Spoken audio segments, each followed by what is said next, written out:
everyone. In today's video, we're going to be continuing our series on making light utility vehicles throughout the generations. And we've made it to the 1970s. Now, we'll kind of be taking the stuff we've learned all along the way and sort of applying here to see if we can get a little bit better. So first things first, we'll go ahead and stick kind of our bases here. We'll stick with steel. We have a couple different options here. We'll do monocoque, corrosion resistant, of course. So we'll stick with our handy dandy longitudinal engine.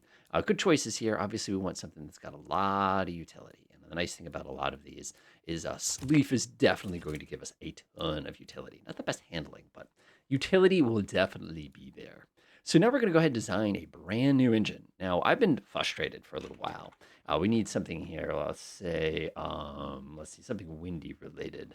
A blower. That sounds pretty good to me. Why not? I've been saying we need more power this entire series. We're definitely going to do that today. And we're going to get ourselves our first V8. And the reason we're going to do this is I need more. We just don't have enough. And we need a lot more low-end torque, too. So hopefully we get us kind of a better design. Cast iron, as boring as it is, interestingly enough, it is now the 70s, which means I don't have to get stuck with the push rod anymore. As a matter of fact, I could do some overhead cam, for example. So if I want to improve our friction, for example, you can see that I can actually reduce it by going to an overhead cam design. I'm also going to go ahead and open this up. Look at how sweet this thing looks already. Ooh, this is going to be awesome. Cast iron, we'll go ahead and swing over to the side. We got a 4-liter V8. That's pretty good. We'll stick to our theme that we've been using kind of this whole time by these 100 by 80s. So this kind of gives us almost a pure 4-liter V8. Oh, yeah, that's what I'm talking about. All right, we have a choice here. We could do either a flat plane or, of course, we can opt for the more conventional here. The big difference here, if you take a look here, the flat plane is going to be just a little bit lighter. So I'm going to go with a little bit lighter here. We have a couple different choices here. We can do heavy-duty forged. Probably going to need heavy-duty forged. I'm not actually sure, but we'll stick with lightweight.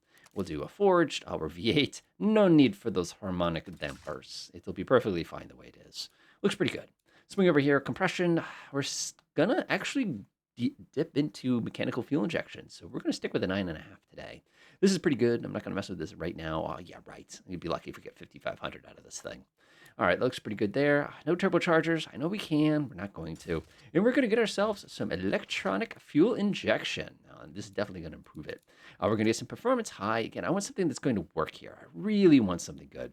We're going to leave the regular fuel in. Notice, by the way, we're unleaded fuel now, so that means we need a catalytic converter.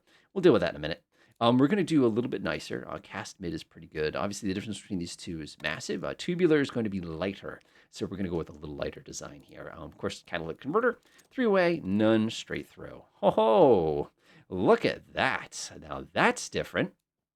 So first problem we have is we've got a good amount of torque here, and our power is not bad. It's we're looking at about 221 horsepower, which for an 8-cylinder, I think we could do a little bit better than that. So this is one of the first times I think we've ever had an exhaust issue, which actually kind of surprises me. So let's give ourselves a little bit of overhead here, and we can see here the intake manifold is actually pretty well matched. I don't need to do much work here. We'll drop that down to 99. Again, give us a little tiny bit of wiggly room. We're going to be pressing with compression ratio in a second here, I'm sure. Swinging back over here, let's see, springs. We can probably increase this a little bit.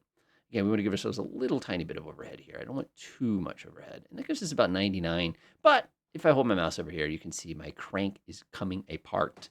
So if we head over here and take a look at our crank, we can go to straight up forged steel. That does nothing for us. And again, unfortunately, if you actually take a look, it has an interesting impact over there. Obviously, going cast iron does nothing. It self-destructs. And the problem here is 4,500 RPM is sort of our limiting factor here. Now, there's a couple different philosophies as to fixing it. The first one, of course, is we can go get a harmonic damper, sigh, and it will solve that problem right away. So we don't have to stress out about that anymore. So that's good. I like that. So now what we're going to do is we're going to increase compression ratio a bit. That did too much. I actually want to reduce compression ratio. See, I always come from the school of thought that you increase the compression ratio, but not so much at these times. Again, there's that 8.5 to 1 again. It's like the magical compression ratio. And that gets us 246, which isn't bad. Let's see here. RPM limit is 55, but we're peaking. There's no point to doing that. Let's stop, bring that back a little bit. 5,200, we'll do 5,200 is fine for me. And we'll give ourselves a little tiny bit of overhead in case we need to go back and play with it. Torque is okay, but as you can see, the torque is just kind of chilling up here. I really want to come in here and adjust that, but it's not going to let me get away with that. Coming back here, everything's in the green. Like, it's delightful. Come back over here. Let's see, injection's fine. Don't need to change any of that. We'll change our manifold, get it a little bit tighter. Come over to our header. We'll adjust it, make it a little tiny bit tighter. That looks pretty good to me. And exhaust, I don't think we're going to have to change very much here. Maybe we'll improve its I'm just going to stick with that. That looks pretty good. By the time it fits with it, it's not going to be worth it. So that gets us 247 horsepower. That is the sweetest one we've had so far. That is not a little amount. Of course, we have some underutilized octane. We can play with the timing a little bit. I don't think it's going to be enough. It's just going to yell at me because I have underutilized octane here. Of course, we could go the other way with the timing, but I don't want to mess with that. Again, it's pretty well optimized. These are tweak things. In the old days, we played with these a lot, but we just don't need to do that anymore. All right, I'm happy with that. I'm very tempted to come over here and do one of these to get us up to the next level, so to speak. As a matter of fact, if we came back over here, I could probably tweak this a little tiny bit and try to get the last couple horsepower out of here. I really wanted 250, but I don't think I'm going to get 250 out of this. 243, 247, 289. Oh, there it is. 250.4 horsepower. That is the best we have done so far. That is fantastic. I'm really annoyed about this, though. Again, if you remember my complaints last time, I was saying we just did not have enough torque. We have it, but it's all up there now. We're just going to have to deal with it. Sigh. I mean, it doesn't change the back. We're still pretty powerful, so we'll take advantage of that. That's looking pretty good. Single overhead cam. Again, look at how nice that is. That's sweet. Let's give it a quick test.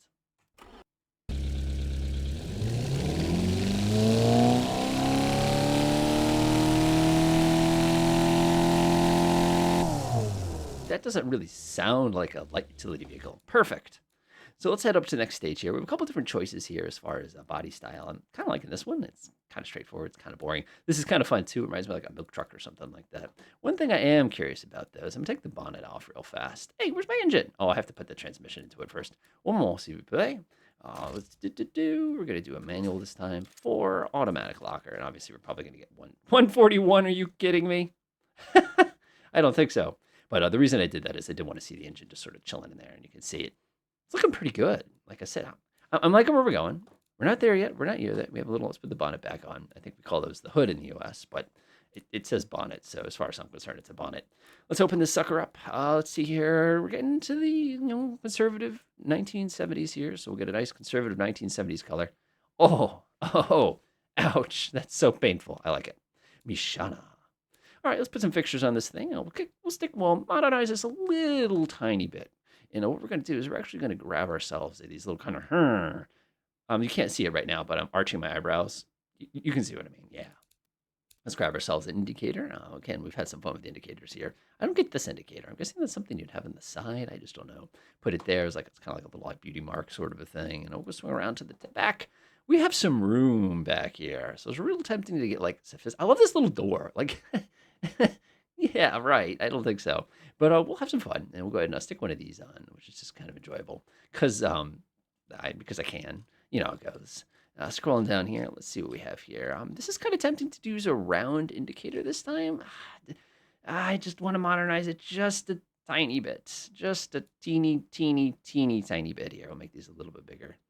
And that looks pretty good. That's a little different, Again, I'm not reinventing the wheel or anything here. Let's see, I'm not going to do any of the interior stuff. We'd be here for literally hours. All right, so we have a nice modernized version. So we probably want to do something a little tiny bit different. We still want people to recognize it for what it is. But at the same token as, it's okay if we kind of modernize this a little. I was really hoping for vertical lines. Again, these people don't like vertical lines sometimes. Can we get vertical lines in here? Yeah, we can, but that's not what I want. You know exactly how I feel. Anybody who's played with this program extensively knows the same problem. Yeah, okay, we could do one of these. They don't have any vertical lines, though. What we'll do is we'll stick to what we know, but we'll change it up a little tiny bit here. There we go. We'll try something like this. I think that's going to be a little too busy for me, but oh my gosh. It's kind of on his style and talk like this. Hi, guys. It's still recognizable for what it is. It's the same company. So, I'm okay with that. All right, let's go get some other pieces here. I'm not going to put a wing on it or anything like that. Let's see. Fuel cap. We'll put it on the nice un-American side. Boop. Pop it right there. Let's see here. Handles. I guess I'm going to have to modernize these just a little bit. I mean, they're still pretty hideous, and that's kind of my objective here. Oh, man, look at that. That is what have you done? What have you done? Love it. All right, mirrors. We'll put the mirrors where they belong this time. But I'm gonna actually grab the mirrors, and I want the ugliest mirror. Yeah, there we go. Something off like a Bronco or something like that. Oh my gosh, this is gonna be hopeless trying to get this thing on here. Huh? Okie doke. Let's switch sides then. I'll try doing it on this side, see if it's a little easier. How about that? Yeah, I can definitely see out of that mirror. That's hideous. I love it. Wouldn't want anything else. Good. So now we got some mirrors. I like that. And I'm not going to do any. This is super fun to play with. But again, we'd be here for hours if we did that. So let's, of course, get our little antenna. And then we're going to be pretty old school here. Put it right there. You're going to break it off. Swing over to the back. We'll go ahead and get ourselves a handy dandy little license plate. California. No, we're not in California. We are in Michigan this time. Bumper bar. We definitely need something to protect us from all those collisions that I make with this thing all the time. So we'll go ahead and try something like that. It looks pretty good. I wish it would just stop. Like instead of like just turning red on me, just stop. That's all you have to do. It's just kind of one of those things. All right, so this one on the front as well. Oh man, that is like yikes. Let's go get our official company badge there. This is a notable car. I would never ever use my fancy line for this because it's just not good enough. There we go. We have a little notable there. I like that. Let's editable text is fun. It's the 1970s. I kind of want to change this around a little bit. Oh yeah, that's definitely not appropriate. Oh, ouch. Let's use that. Let's see, exhaust tip. I'll keep it kind of traditional. Oh my gosh, you know what we should do? Oh yeah, definitely got to do that. Definitely got to do that. Don't need to do this, but I'm going to do it anyway. All right. That way my exhaust pipe is actually leaning off the side of it. I don't like that very much. And let's fix that right there. Cool. No, that's not what I wanted. What I wanted to do is I wanted to put it here. There you go. Good enough. Good enough. I could also put it out the side if I wanted to be a silly person, but I'm not that silly. Let's get ourselves our handy dandy little device for the back. And we have the 1976 GP76. Nice. Drivetrain, we're going to stick with a 4x4. I'm not going to do all-wheel drive. I was very, very tempted. We'll do all-wheel drive in the 70s. I'm running out of room inside the engine bay. Doesn't surprise me. Top speed says 141. I'm not going to get that here. And automatic locker is just going to be a little nicer for us. Wheels, radial. It's going to be a little bit better. Utility, size is fine. I'm probably going to have to go back and change it anyway. Brakes, it is the 70s, so let's use brakes that actually work. Get ourselves some big, gigantic, nobody would use a 300mm brake. That's gigantic. And of course, a drum in the back, because that's just what you do. Head over to this one. We'll stick with an off-road. Open up the brake airflow plenty. We're not going to optimize that. Detachable. We're going to stick to standard. It's going to get a little bit nicer inside. We're going to put an 8-track inside of it. You know, something slightly better, This was really touchy, so let's keep it. We're going to stick with standard 1970s safety features. We're going to come down here. Hydrodynamic, of course. So we'll switch it to utility. And let's fix the same 3 things we have to fix every single time. Sometimes I don't have to fix these things, believe it or not. But it's just kind of the way it shakes out. Let me guess. Brakes. We have oversteer. We have brakes, fade. Oh my gosh. Our vehicle got heavy. Does not surprise me, though. So let's do our first pass on a brake fix here. So, okay, let's try with a vented disc. That's not going to do a lot for us. It's going to improve fade a little tiny bit here. So I'm going to go ahead and bring up add more calipers. Yikes! That's a tremendously powerful brake I'm going to need here. That's okay, though. 115, I'm liking that. Let's try probably 114. And then our drum in the back, you can see they're way too powerful. So let's bring this down like 30%. Oh, not enough. Let's try, I think it was pretty good a second ago there. Let's try 42%. That's good. I like that.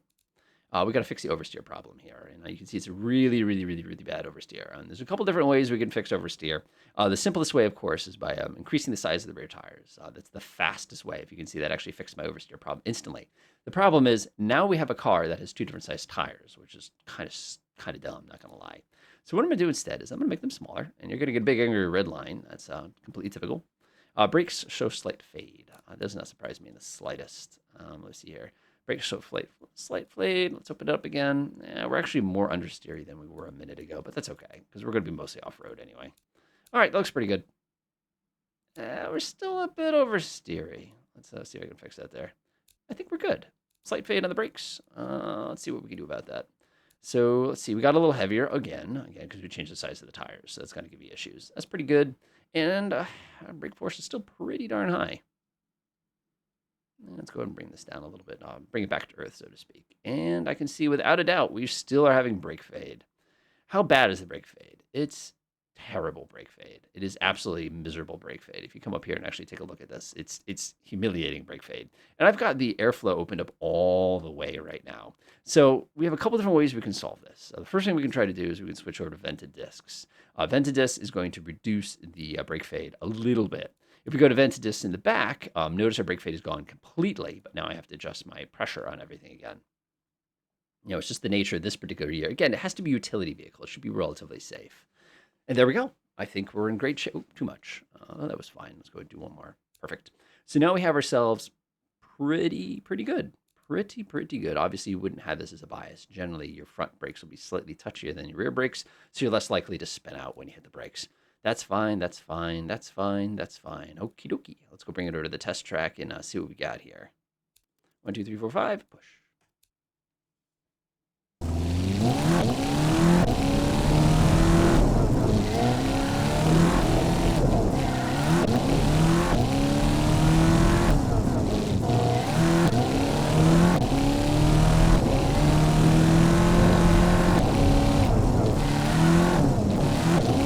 There we go.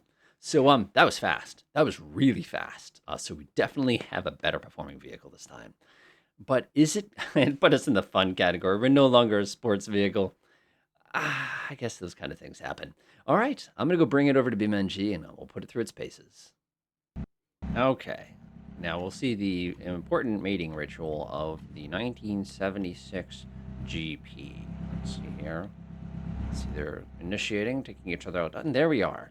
So we have a 600 kilogram load here, which is substantial, especially because we have this little tiny thing, of course, with a gigantic engine inside, but it's the 1970s. Then we have an oil crisis. I guess I built this thing wrong. Oh, well, stuff happens, kind of a thing. Let's climb on inside and let's give it a shot. So what we're seeing here is, how does it handle? Okay, that's a little better already. Oh, okay. Oh my, that's whoa! I don't know if I actually kept my load there. Okie dokie. I think I accidentally made a sports car and I'm dragging a trailer behind me with it. So a couple of things that kind of come out right away with this. Nothing necessarily bad, but we definitely have more power and we don't have more torque. That torque issue is obviously I could have put this in low. Oh my gosh, this is dangerous. This is really dangerous. Okay, now we've done it. Okay. That's, okay, careful. Okay, then. All right. So what we've accidentally done here in my quest for more power is we've created ourselves a monstrosity here. And unfortunately, what we've done is we've lost our weight.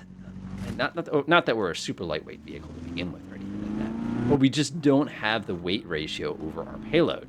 And the other thing you'll probably observe here is as I'm ripping along this incredibly bumpy road is this thing is stiff. Our last vehicle was very stiff. This is like, I'm going to probably, oh my gosh. No, you don't. Wow. It's faster, but it's the wrong faster. What I needed was torque. I did not need power. And I'm kicking myself for engineering this thing incorrectly. Oh boy. Also, we have an automatic differential in this thing now, so that's supposed to help us out a little bit as we're rhythm around here. And I sort of should have kept the manual one. I think this is a bit much. Oh, no. Whoa! Okay, then. That happened. Give me a moment. All right, all fixed. Oh, boy. I knew that was going to happen at some point. Oop, sign. All right, let's continue our journey here. I like my fuel consumption right now. It's pretty good. Oh, so we definitely have more power. We had no difficulty getting up the hill this time. But, like, I've heard other aspects of the vehicle. It's definitely sensitive. One of the things the early versions had is it didn't have the good steering. So as an unfortunate consequence is that it's almost too touchy for its own good. Now check this out. When we first did this, we were doing like 15 up this hill and like low. I'm in second gear and I'm doing 35 up this hill with not even being in low range or anything like that. So we definitely have a major improvement in that regard. I really, like I said, I'm kicking myself a little bit here for not making it a manual longer. That was my mistake. We'll have an all-wheel drive version of this pretty soon as it is. But I'm appreciating the fact that it's more like a rally car. Oh, no. Oh, no. Yep, and that's what happens when you try to drive it like a rally. One of the nice things, I appreciate the fact they actually fixed the way this happens now. So now if I like bend it really bad, I can actually kind of like unbend it, which is kind of nice. Oh my gosh, in the old days you'd have to reattach everything manually. So I don't know how I feel about this one. Like, I'm appreciating the improved performance, but the improved performance is also making it too dangerous to drive. Like, with a load like this, obviously, yes, I know you're not really supposed to be doing 65 miles an hour with a load anywhere remarkably this close to this, but it's not stopping me. And again, I like the idea of very high performance, like utility vehicle kind of thing. Oh my god, it's going to end terribly for me. Oh, that was not bad. See, that's what happens when you actually drive it carefully and, like, let go of the pressure, don't stomp on the gas so hard when you go around the corner. Okay, here comes the real test, though. And oh, no, no, no, no, no, no, no. Oh my gosh, my engine stalled. Are we still good? The answer is no. Now we are. How many times have I lost the load? All right, let's drop the range box here and see what happens. Roll down this hill. Nice control, nice control. Yeah, it's too light. Honestly, especially compared to what... It doesn't feel like a truck. It feels like a car that you're trying to tow something with. All right, here we go.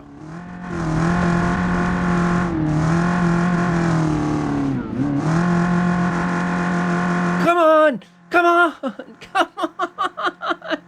No! I'm beginning to believe that, one of these days I'll get it. Oh no! Oh no! No, you don't! No! No! No! No! No! No! No! Not that rock! Not that rock! No! Oh! Oh! Oh! There goes the load! Ah! Ow! Oh man, that hurt. That really hurt. Fortunately, thanks to modern technology, we can just undo. That was nice. I thought it was doomed for half a second there, but it looks like we turned out okay. All right, let's go ahead and do this. So, I guess my next conclusion is just that what I did in my effort to get more power, which I did, and also make it a little bit more car-like, is I made it less truck-like. And in making it less truck-like, I actually made it a worse vehicle. So, I don't know. Nobody said engineering was easy, but this gets ridiculous. I do appreciate the fact that I can go out, basically rally driving with this thing. If I were to take off, like, the engine, actually, let's go to a steeper hill. We'll throw ourselves off. If I definitely took a load off of this, I could probably rally drive this pretty safely. All right, ready? Whoop, I don't like that rock. And off the cliff we go. Woo! Oh, there it is. Oh, yeah, there it is. Okay, we're upside down. All right. I think we're still alive. I don't know. Let's see if I can undo. I hate it when it does that. Folks, don't make the button that's responsible for that also the button that's responsible for that. It makes it really hard. Can we unflip? Hey, we did it. All right, here comes the test. Does it still work? Actually, let me see if I can let go of my load here. Can I still go? Can I still go? Or am I... that's not recoverable. Enjoy.